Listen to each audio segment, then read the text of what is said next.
All right, hello and welcome back to the Broken Business Models podcast. We're your hosts, Ryan and James. And before we get into today's podcast, just a quick disclaimer how we start each of these. Nothing in this podcast or any of our other material should be taken as investing advice. We frequently talk about some ideas and stocks that are more on the risky side, particularly today. And so make sure you do your own work and consult a professional before making any investment decision. And one last thing before we get started into the topic of today's podcast, just want to remind you all of our website, differentiatedanalytics.com. Two of the most interesting things that we have on the website are original short reports created by us. So as you can see here, the most recent one is on a company called Ginkgo Bioworks. It's a very interesting, suspicious biotech company based in Boston. So these are our original research and detailed write-ups on them. We also have available what we call Short Reports Aggregator, which is 100% free and available to anyone without subscribing or even having an account on the website. And basically what we do with that is we constantly monitor a handful of the institutional short selling firms that we hold in the highest regard. And whenever any of them release a new short report, we read through it, do thorough due diligence on the contents of the report, and then summarize it in a single paragraph. So you can access that for free without an account on the website. If you're interested in our original short reports, though, that's a premium offering. If you're interested in that, make sure to use the coupon code WSM50 at checkout. You can get it through the website differentiatedanalytics.com, and that coupon code will give you 50% off, which will bring it to about $10 per month. Oh, and one more thing. If you sign up to become a premium member, you also get access to our Discord server where we talk about stocks, and you can also recommend video ideas or video topics for both the Broken Business Models channel and our main Wall Street Millennial channel. So that's another benefit that you get. Yeah, that's a really great way to influence. If you have any stocks that you would like to see some more due diligence done, and you don't want to do it yourself, you can recommend for us to do that for you. So one of our recent videos actually was such a case, such a recommendation from the Discord server. So with that, the topic of today's podcast is a interesting little EV company, a startup that just went public via SPAC at the end of 2022, and it's called NWTN Motors. Now, despite the hype around EV companies in general since 2020 and 2021, this particular company has not had much in the way of media and investor recognition because it does not sell cars in the US. So, with that being said, I'll kick it over to you, James, to get into the specifics of what makes NWTN Motors so interesting. So the first thing to understand what's going on with NWTN is to look at the history of the company. And the company actually has quite a long history, but it was not originally called WTN Motors. It was originally called Iconic, and it was founded all the way back in 2014 in China by a man named Alan Wu. And at the time, they said that they were going to develop this. Their vehicle would be the Iconic 7, which is here, this picture at the bottom right. It's a 7-seater electric passenger van. And you can see this company was talked about a bit in the Chinese media. An article published in 2017 from the South China Morning Post says Chinese startup Iconic set to enter country's electric car market from 2019. So at that time, Iconic was saying that they would release this van in 2019. Well, of course, it got delayed. So here's a press release that they put out in 2021, where they pushed it back the delivery date of their van to 2023, and that also did not happen. So Iconic was founded all the way back in 2014. They said they were going to develop this van, never came to fruition, multiple delays, and ended up never happening. So then eventually they changed their name from Iconic to NWTN Motors. And in October of 2022, they went public on the NASDAQ by merging with a SPAC. And while they went public in the US, the company, they don't plan to sell cars in the US. they plan to sell cars in the UAE and the Middle East. And that's why, as Ryan was referencing earlier, there's very little media coverage of this company in the US because they're not delivering and they're not planning to deliver EVs in the US.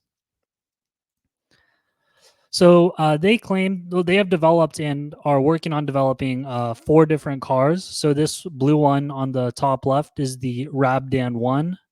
Below it is the Robdan Muse, and then there's the Robdan Super Sport and the Robdan Auto. So those are the 4 cars in their portfolio.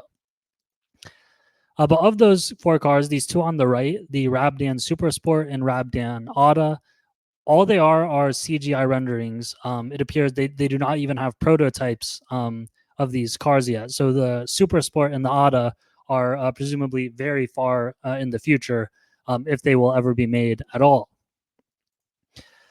But the 2 cars, the other 2 cars, the Robdan 1, that one they have actually built and they have begun building it in small numbers. And they say that they will begin mass production and large scale deliveries in 2024. That's this one on the left. Again, they'll be selling it in the UAE, and the starting price is the equivalent of 66,000 US dollars.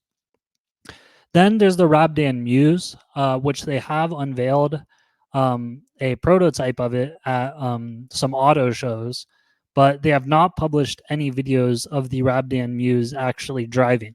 So I think it's safe to assume that one, it's going to be quite a while until we actually see it driving, let alone being delivered to customers. So really their only car that they will imminently be delivering in large scale is the Robdan 1, this white one here on the left. And so one thing, we're talking about, they showed this prototype of the Robdan Muse. It seems that they have been, they significantly changed the design of it recently. So NWTN, they follow an asset light strategy. So instead of building their own factories to produce the cars, they contract with a contract manufacturer to assemble the cars. And their contract manufacturer in the UAE is a company called W Motors.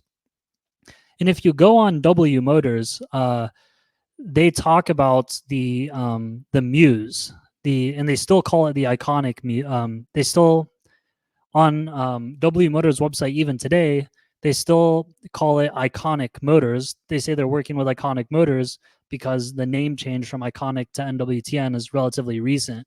So it looks like they have not got around to updating their website. And this was from 2019. They say that they unveiled this prototype that you see here. But then in 2024, as of right now, if you go on WTN's website, they also show a CGI rendering of the Robdan Muse. And in fact, it's not just the rendering. They indeed have made a prototype here. This prototype here is the same as this bottom picture.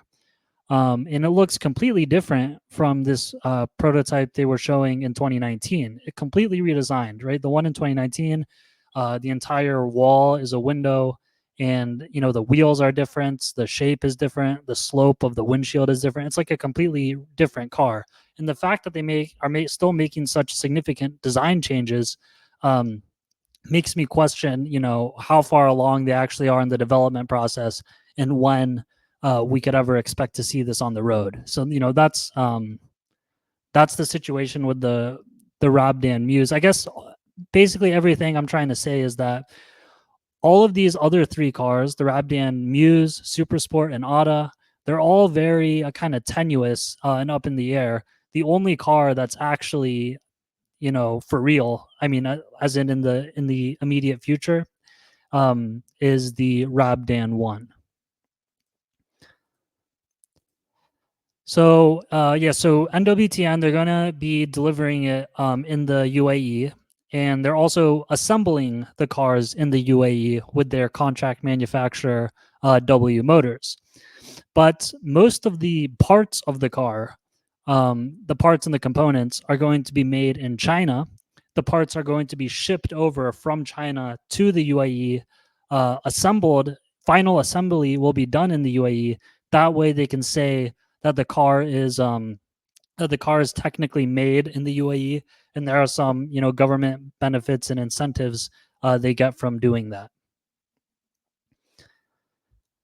And this picture on the top left, that is a picture of their assembly facility in the UAE with W Motors, and here they call it a semi-knockdown facility.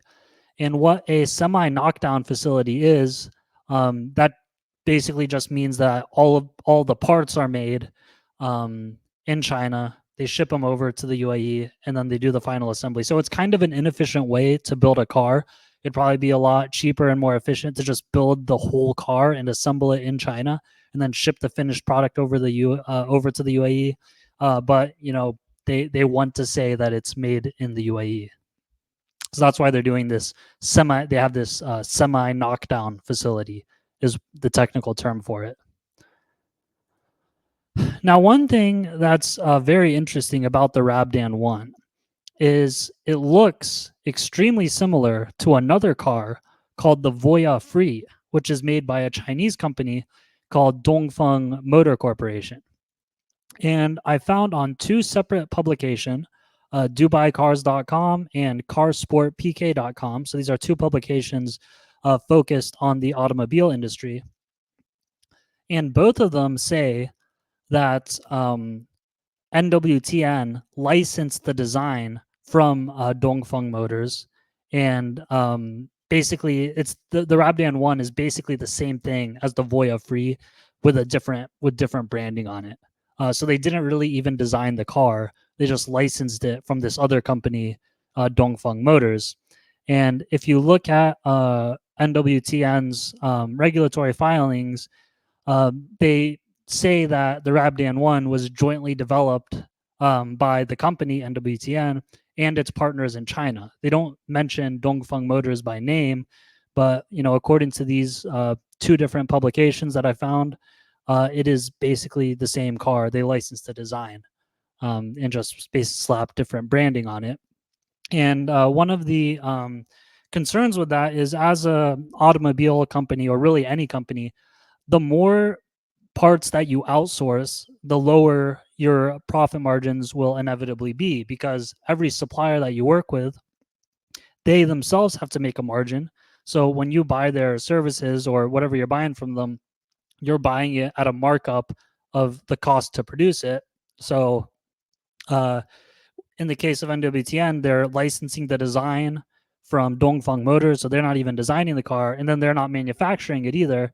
They outsource that to a contract manufacturer, W Motors. So really, NWTN isn't doing that much. They're basically just providing the brand. They're not really creating a whole lot of value by themselves because they outsource pretty much everything.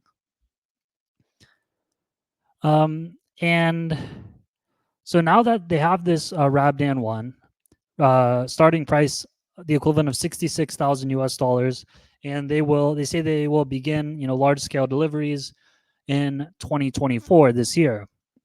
So how many vehicles are they planning to sell?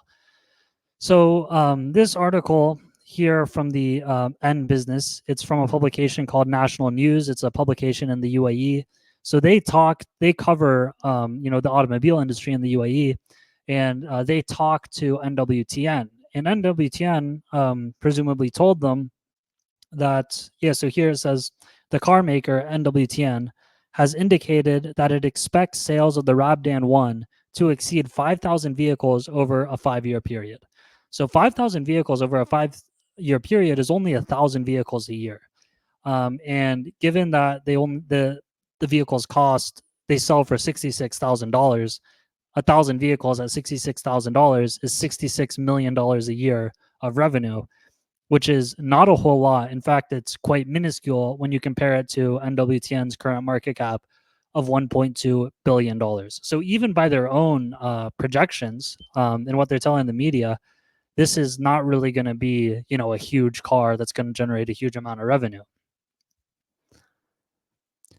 And one more thing that's kind of a major red flag is in September of 2023, NWTN entered into a very strange loan agreement where they borrowed $30 million at a 10% interest rate. And so here it says NWTN Automobile, that's the company, together with Mr. Wu, that's Alan Wu, the founder and major shareholder of NWTN, and Iconic Green. It's not really clear what Iconic Green is. Remember, Iconic is the old name that NWTN used to be called. So those are the borrowers collectively, are going to be borrowing $30 million from Iconic Investment One SPV RSC. Now, I have no idea what this who this lender is. Iconic. I tried to look up, who they are. I couldn't find any information on them, but their name, Iconic Investment One SPV, Iconic, that's the old name of NWTN. So why are they borrowing money from this company that has the same name as their old name? It's kind of weird. And SPV, I presume that stands for special purpose vehicle. Like maybe this is like some kind of shell company. I really have no idea, what this company is. And they give us very little information. We don't know who owns Iconic Investment One SPV. So we don't really know where this loan is ultimately coming from. The other thing that's super weird is that Mr. Wu, Alan Wu, the founder, he is personally co-signing this loan. So NWTN, the company, is borrowing money, and the founder is personally co-signing the loan, and he's pledging, $3 million of his own shares as collateral for this loan, which is that's really weird. That's not something that happens that often. Normally, when a company borrows money, the company itself just borrows money. Why do they need their founder to co-sign it? Well, one potential reason is because NWTN is maybe in such a desperate financial condition that the only way to convince the lender, whoever this lender is, to lend them the money is they need some shares as collateral, and then Mr. Wu provides those shares. So this whole thing it's super strange and super opaque, but the fact that they're resorting to such a strange transaction to raise $30 million, at least to me, that points as a sign of desperation. And if we look at their financial performance, we can probably get some even more insights. So the most recent financial statements we have is for the 6 months ended June 30th, 2023. So the first half of last year. In that period, they generated $580,000 of revenue. I believe they delivered a handful of Robdan ones. This is before large scale production started, so it was just a handful that they made in the beginning, and they had an operating loss of $48 million. So they lost $48 million in the first half of 2023. That's a run rate of losing almost $100 million a year. So they're burning through a lot of money. And as of June 30th, 2023, they only had $73 million in the bank. So that's only like 2-3 quarters worth of cash. Based on the rate at which they're losing money, that's only enough to get them to survive for another 2 or 3 quarters. So the desperate financial situation of the company could explain why they had to do this very strange loan transaction to get $30 million. But overall, I think this is, a very questionable company. If you look at their lineup of cars, they have these 4 cars. 2 of them are purely just CGI renderings. This Robdan Muse, they've changed the design, and we have no idea when it's actually going to be ready for deliveries. And then this Robdan 1, they basically didn't even do anything. They just licensed the design and paid a contract manufacturer to manufacture it. NWTN isn't actually doing anything, not that much at least, because they outsource almost everything. And if you go back to the history of the predecessor company, or Iconic, which is what it used to be called, they also failed to deliver this car. They were supposed, they had this prototype, they kept delaying it, and they never launched it. So I mean, in all this time, this company is now 10 years old, founded in 2014, and they haven't really made a single car that's ready for deliveries because the Rabdan 1, while they technically made it with everything being outsourced, I don't know if it's fair to say that, I don't think it's fair to give them credit to say that they can actually build a car when they had, for the only car that they've delivered, they've had to outsource everything. So overall, I think it's a super questionable company, and one of the weirdest, I think, situations we've covered on this channel. So, what do you think the underlying cause is, James? Do you think, like, is this company just a joke? Is it a fraud? Or do you think as the technology's like EV is just a difficult technology and it just hasn't worked out for them yet? Well, I mean, I it's hard to tell. I think they probably tried. They probably tried to make this iconic van, and the development, was probably way harder than they expected. So that's why they were not able to release it. And then maybe since this development of the iconic 7 van was such a failure and such a disgrace and an embarrassment, that's maybe why they decided to change their name and try again. So NWTN is sort of their second, we'll wipe the slate clean by creating a new brand name, and then maybe second time's the charm. But as we see in the recent results, probably they were also having problems developing their own cars. So that's why they resorted to this shortcut of licensing the design from a different company. So I think it's, I mean, you compared it to a joke. Maybe this company kind of is a joke. I mean, I think it's definitely, after 10 years of operation, they have not really accomplished a whole lot. And even by their own targets, they're only saying that they're going to deliver 1,000 Rabdan ones per year, which is pretty minuscule. And their other cars, I wouldn't have a lot of the other cars. I wouldn't have a lot of confidence that they'll be delivering anytime soon. When you say it's been 10 years, that I can't help but think of the Apple car, which, according to reports, has also been in development for 10 years and just recently got canceled, presumably because it's just too difficult to do. And even a company with as much resources as Apple wasn't able to make it work. And then this company, you know, how much of a chance do you think would they have when they're getting their funding from a SPAC and these strange loan agreements, right? So, and we've seen countless other companies try and fail as well. So, I mean, it's the chances aren't good even before you see any of these specific red flags. Yeah, I think, the EV, I think of all of the EV SPACs, at least in the US, like in the EV startups, they've pretty much all been failures.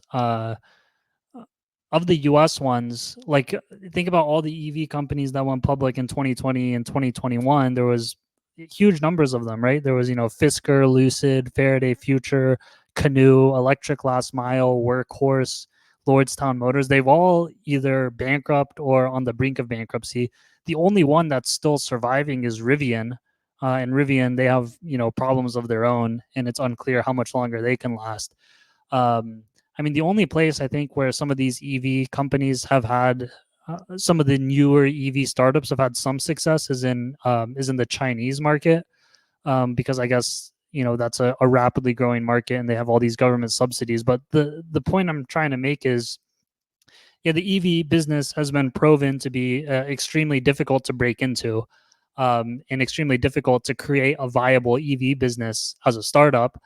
And yeah, given all of these issues and the desperate financial condition in the 10 years of failure, of NWTN slash Iconic, yeah, I think at this point they have, they only have a slim chance of success.